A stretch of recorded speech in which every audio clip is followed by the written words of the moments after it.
Alright, I've been told I gotta do some how-to videos, so we're gonna start off by working on your sled.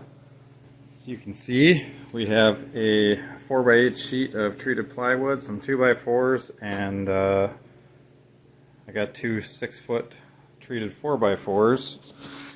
And you just make a 2x4 frame, I guess you'd say.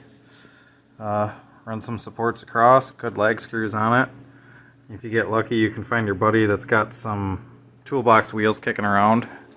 And a nice little handle. I got two swivel wheels on it, two fixed wheels at the back. I've had anything from 121s to 162s up here. Works pretty darn good. I don't ever want to work on a sled on the floor again. Then the next question, how do you get that sled up on this table? Well, I took a lot of precautions and I ballparked a hole between the screws, ran a probably too small eyelet in there, hooked that to a nice Harbor Freight 1-ton chain hoist, and then just a nice little hook. So I'll show you that process here.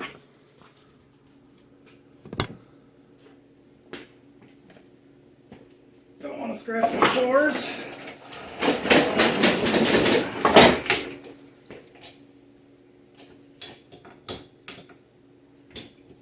So you just hook her to the riser. Take a custom drill to 1/2 inch, then 1/2 inch to 3/8. Find a junk 3/8 socket that just fits on the outside of here. After you take your safety shield off, because nobody needs that. Make sure she's going the right way.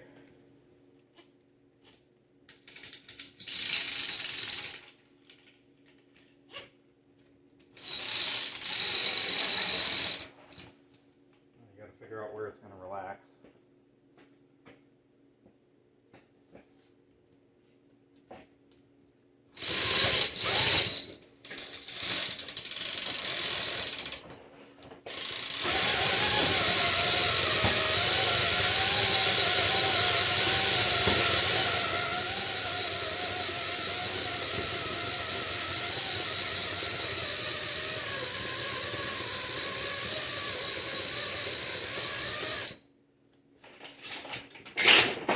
Just like that.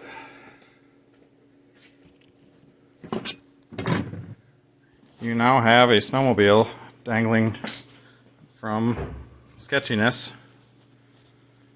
And then we just take a table, get the front underneath,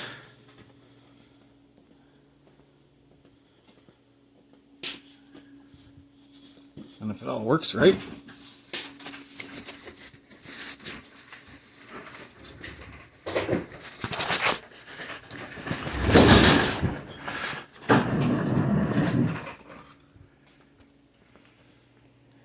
easy peasy.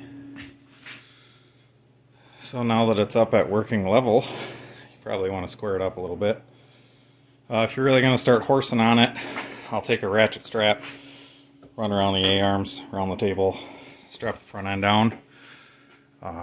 Or you can slide it ahead, use the chain hoist to pick up on the back, take the skid out, go as high as you want. It's about as slick as they come. The only problem is you have to run it backwards by hand. Pull your hook out of the riser.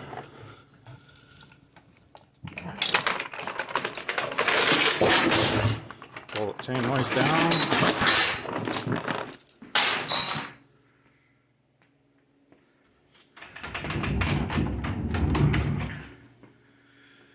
Slide her around, take her down. The wife blew up the old 600 here, so here's one that always drives me nuts. How do you get a primary clutch off? First step, you buy the right clutch puller. You mess around getting random bolts and shoving in there, who knows how deep you're getting, you might screw up your crank. Just spend the $27, $32, whatever it is, get the right clutch puller. It's not that hard. Now, you got your clutch puller, you run your primary bolt out.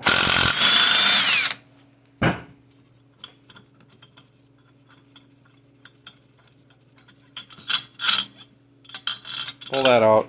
On a cat, make sure you get that little washer. Next step, squirrel piss, whatever kind of penetrant you got, WD-40, chain lube, don't care. Fill her up. Oh yeah, there we go. Run your puller in. Switch your impact.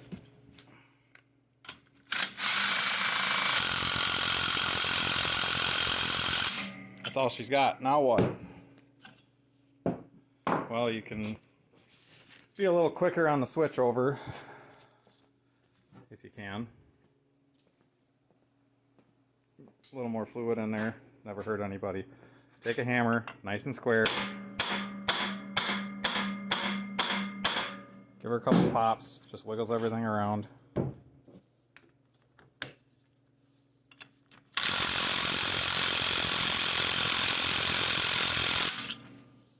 My big Milwaukee gave me flashing lights of death.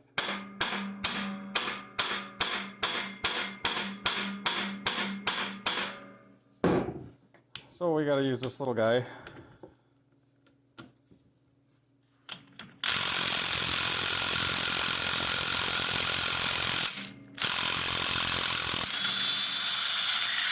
Let's try this. Switch the impact.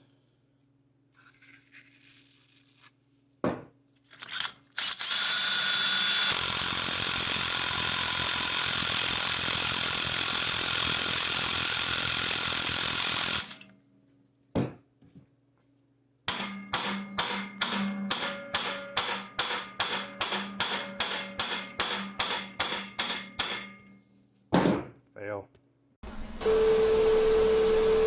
Okay, let's try a battery with some juice.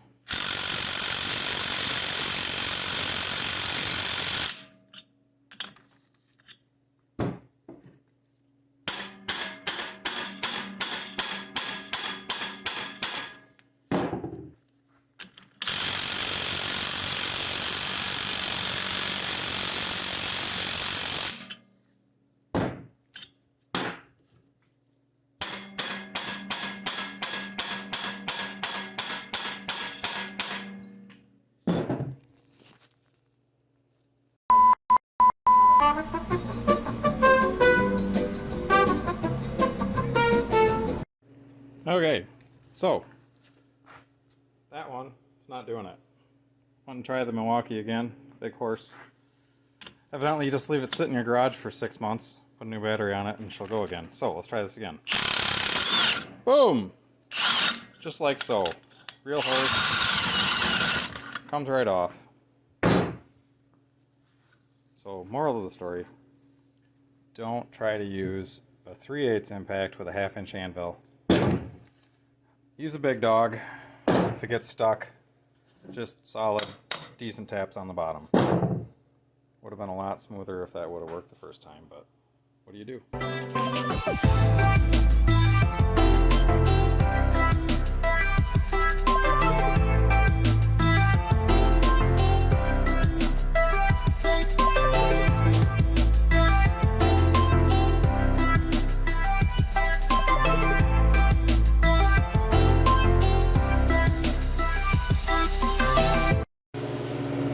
Good hole?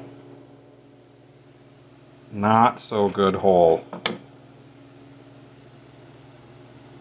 I mean, I think if I just like wire wheel it a little bit, maybe some WD-40 on this top ring, and then like JB weld a quarter or something in here, could probably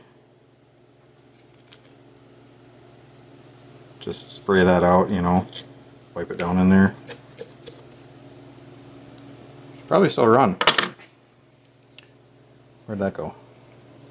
This little guy was shoved in tighter than a tick's ass in that injector hole, and I'm betting that's why it didn't run, because that was, I had to poke that out with a screwdriver.